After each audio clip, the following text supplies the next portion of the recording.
Hello there, I am H.J. Cronin, writer of fantasy, horror and crime.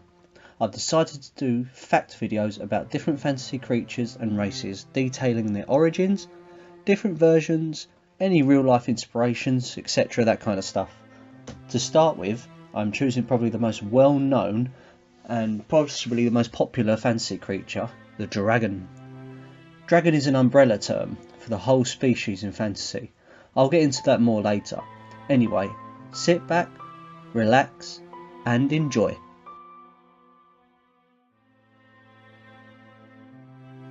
I'm only going to talk about European dragons that exist in popular fantasy literature, games and movies, rather than going into the complexity that is the Chinese dragon.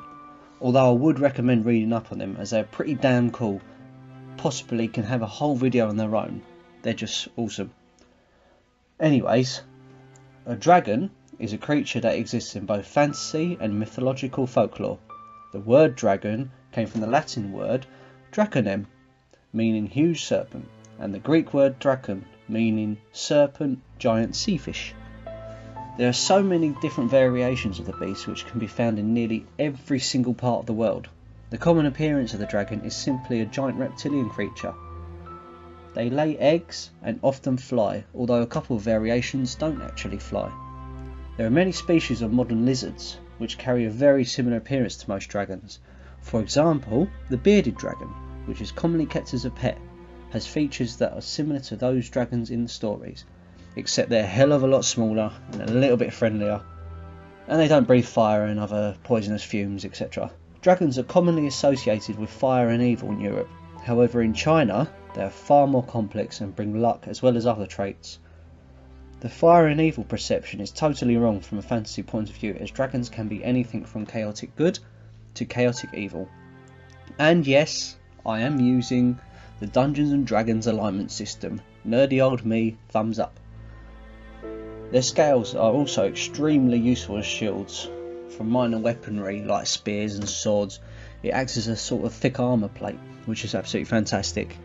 And to kill them, you have to exploit some kind of weakness. So, in a nutshell, a dragon is one badass creature that is not to be messed with, if you ever come across one, that is.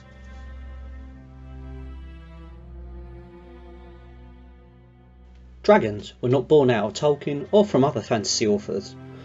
They have been a part of human history for thousands of years. Every culture has some kind of interaction with them. I believe the Antarctic is the only region in the world where they haven't appeared. So where do they come from? Did our ancestors really encounter these fearsome creatures? No one can say they never existed, but a likely story is that cultures came into contact with the fossils of the dinosaurs. These enormous bones would have inspired these stories, as well as filling the people with fear. Some people even say that the ancestors lived with the dinosaurs, although a lot of historical evidence denies that. Maybe even encounters with huge crocodiles like the Nile crocodile or the famous Komodo dragon could have inspired stories. Who knows? What we do know is that they existed in the eyes of our ancestors right up to the Middle Ages and even beyond. Stories exist as far back as 2000 BC, and cave pictures beyond that which could affirm the belief that these people found dinosaur bones. Pictures of dinosaurs in caves, on pottery, and all these kinds of things were found. In the modern day, dragons are myths. Believe it or not, there are people who claim to see dragons in this day and age. All you have to do is search it on Google and you'll be bombarded with experience.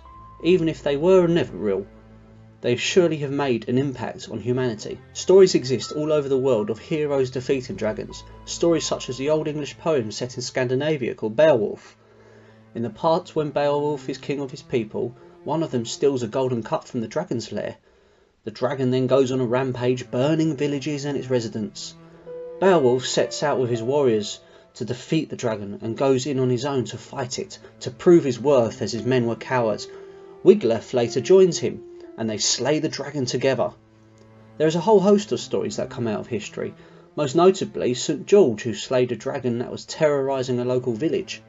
He is now the patron saint of quite a few countries, so his name has lived on because of dragons.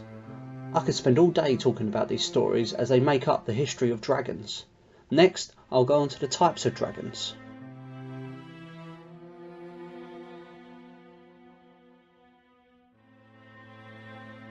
When people think of dragons, they think of a giant winged lizard with 4 legs, long neck and a fearsome fire-breathing head.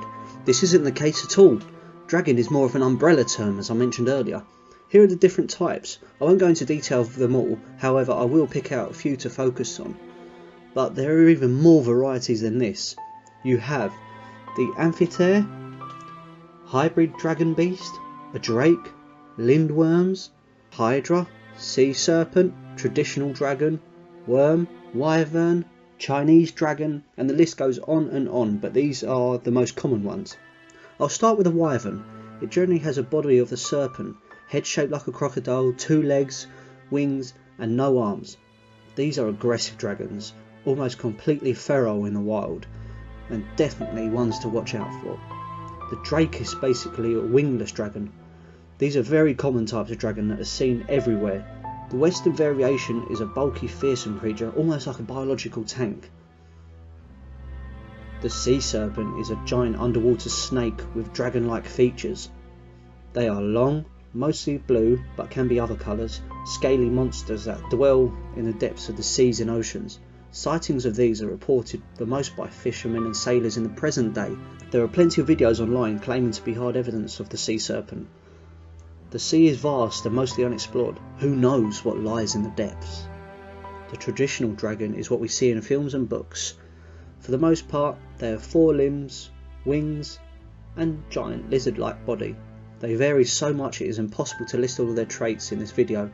They have different colours, magic, powers, attack methods, motives, etc, etc. The traditional dragon is the most common of them all. The hydra is probably my favourite variation. The hydra first appears in Greek mythology, most notably with Hercules. One even appears in the Bible, slain by St. Michael. The hydra can have wings but doesn't always have them. Their famous feature is having multiple heads, and each time one is cut off it is replaced by another or even more. A truly terrifying creature that is a challenge for any hero.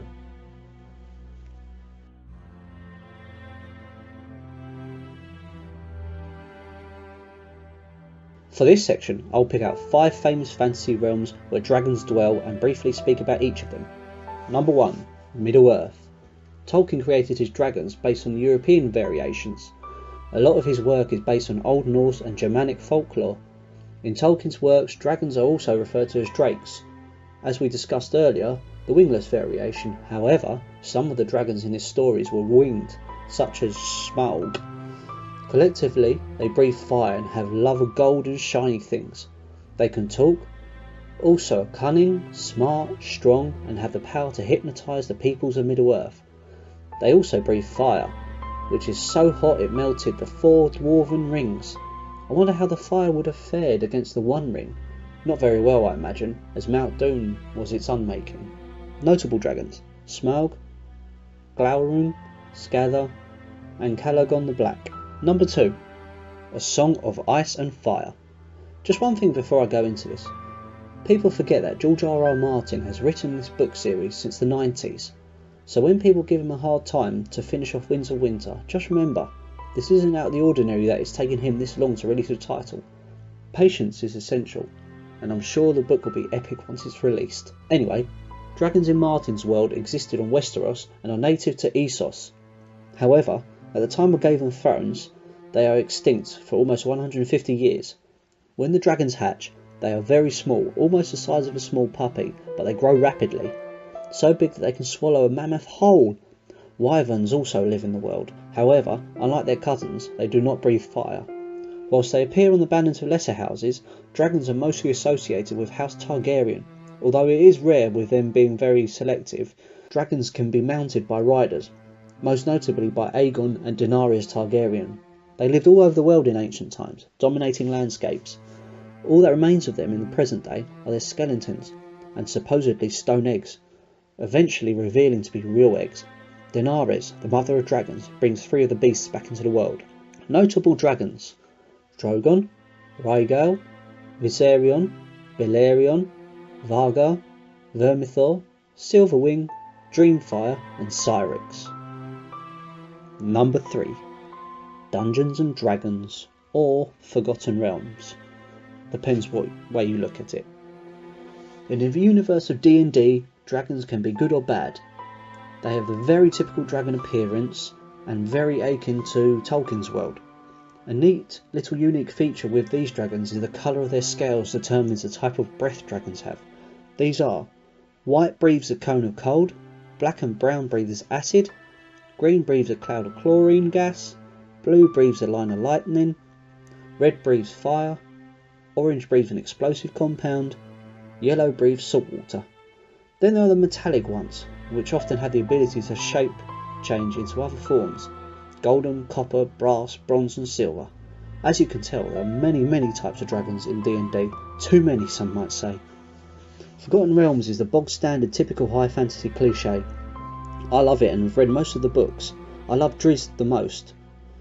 You won't see variations like it in any other fiction. All of the different types of dragons also live in this universe. They prove to be hard bosses in games like Baldur's Gate, but I can think everyone can agree that seeing them on screen alive is simply amazing. Notable dragons: Ashardalon, Tiamat, Bahamut, Rime, Galgol, Dragothal and Icing Death. Number 4. World of Warcraft. In Warcraft, an adult dragon is called a Wyrm, spelled W-Y-R-M, so it could be worm or Wyrm, and they were the first creatures to appear in Azeroth, either products of evolution or created by titans. They were numerous and their numbers couldn't be counted in ancient times.